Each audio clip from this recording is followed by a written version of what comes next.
Phone photography. How to take pictures with your phone. Be nice to have one of these. I haven't got one. You don't really need one. If you've got a decent Android or an iPhone or anything similar, the lenses are good and we can practice taking some great photographs, and we're going to do that today. You can do some amazing things. Let's find out. These photographs I'm showing you now are taken by students at Toowoomba Grammar, students like yourselves, and most of them taken around the school grounds. It's about how they use the light and how they use the camera. And we're going to try and do some of that, going out into your yard and finding some of the most beautiful things. It could be flowers, it could be foliage, it could be something like this.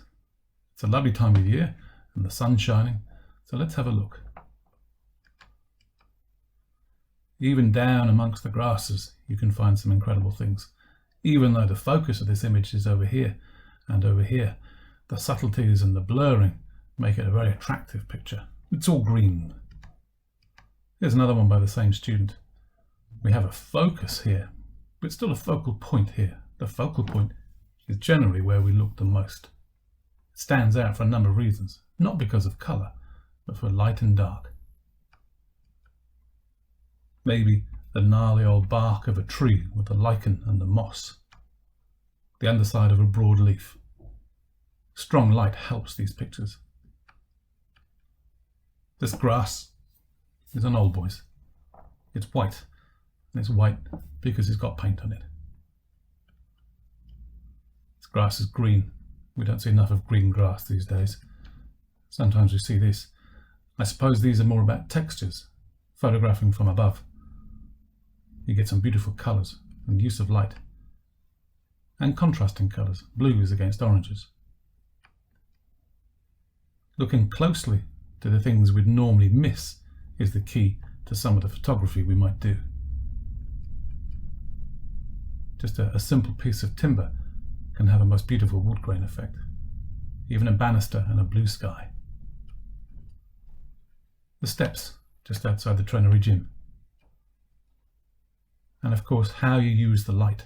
Here we get a lens flare. Don't look directly into the sun, but play around with how light bounces off. And look closely. You'll be surprised at some of the most incredible things you might see and capture with your camera. Even Pac-Man's van. Could be ugly, could be beautiful. In strong light, you can make things appear slightly different sometimes. Here's an image. You wouldn't normally see this. If you can't recognize it, look closely. It is down a long plastic drainage tube. It's dirty and old, and you can see the light coming in from the other side. And of course you can edit your photographs.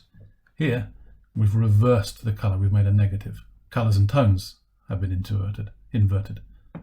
It looks very different. Strange planetoid in a solar storm, perhaps the eye of a strange creature. Well done, lads. Now you're going to have a go yourself. It's not just about how you capture, it's about how you edit. Here's a photograph of my shed at night. Now, the light's bleached out in here a little bit.